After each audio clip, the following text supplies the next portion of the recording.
Chapter 5 of Peter Pan, The Long Flight. Second to the right and then straight on until morning.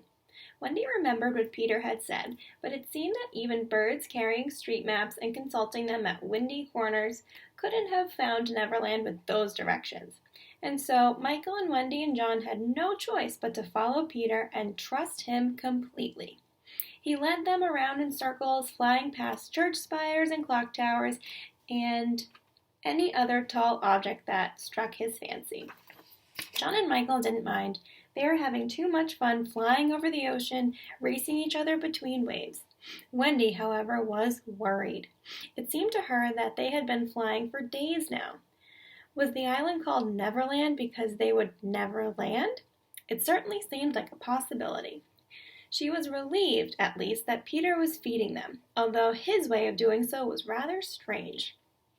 He would chase birds that had food in their mouths and steal it. The birds would then steal it back, and so it went like this for a while until someone managed to gobble the food down. Worst of all, the children were getting incredibly sleepy.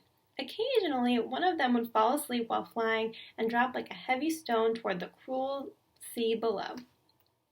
It always turned out all right. Either the other children would shout, "Wake up!" or Peter would swoop down at the last minute to save the falling child. But they each came awfully close to the water a few times. One of these days, Wendy thought, Peter might let them fall, just for the fun of it, because it would be an interesting sight to see. "Don't make him mad," Wendy whispered to John. "What would we do if he left us?" "We would go back," John said, "and we don't know the way." "Well, then, we will go on," said John. "We don't know that way either. In fact, we don't even know how to stop flying." John thought about this. Wendy was right. Peter had never shown them how to stop. "Well," he said, "worst comes to worst, we could always just keep going. The world is round, after all. Eventually, we will get back to our bedroom window. Don't you think?" Peter was nowhere to be found. It wasn't uncommon for him to leave them occasionally. Easily bored and distracted, he would fly up to talk to the stars or down low to talk with the mermaid. He always came back, but sometimes he seemed to barely remember them, as if he had already moved on to his next adventure. "I'm Wendy," Wendy had reminded him once when he had flown back and looked at her blankly. "I know that," Peter had said, but she could tell he was lying. Eventually, the children learned how to fall asleep without falling. Peter, however, found this boring, so he would cry out and wake them up anyway, just to see them jump.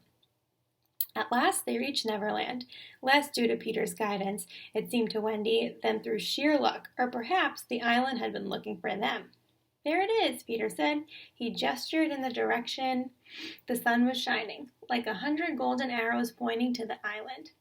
"Look, there's the coral reef and the tiny hut and the cave," cried John, "and my lagoon with the flying flamingos.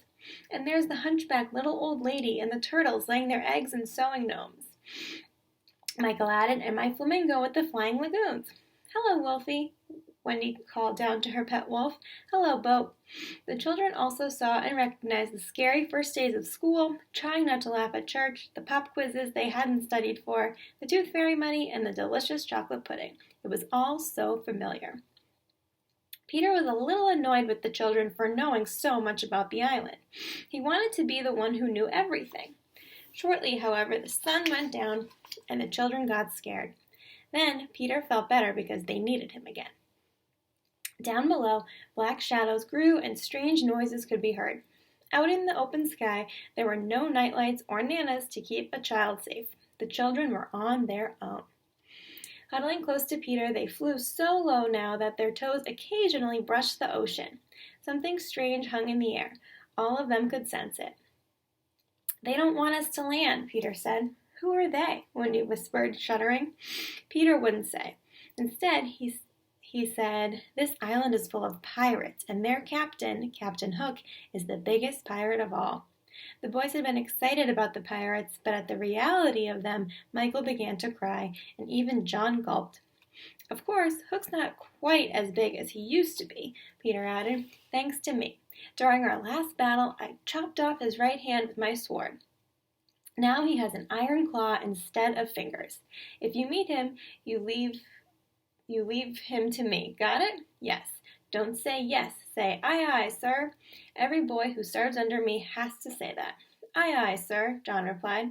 It occurred to John then that Tinker Bell's light might make it easier for the pirates to see them. Tell her to go away at once, Peter, the children cried, but he refused. She gets scared and lonely, too, he said.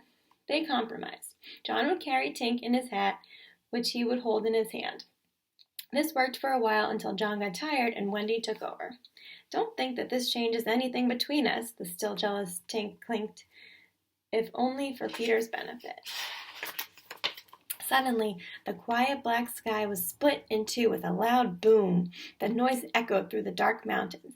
It's their cannon, John cried. The pirates have fired it at us. Is anyone shot? I'm not, Michael said. But wait, where were Peter and Wendy? The wind from the cannon fire had carried Peter far out to sea, and Wendy and Tinker Bell blew up high in the black sky. Tink wasn't all bad, but fairies are so small that they only have room for one feeling at a time. When she was around Wendy, the jealousy Tinker Bell felt could barely fit. Seeing a chance to rid herself of Wendy, Tink gestured for the girl to follow her. What else could Wendy do all alone in the sky? She flew trustingly after the fairy to meet her fate. That's the end of chapter 5.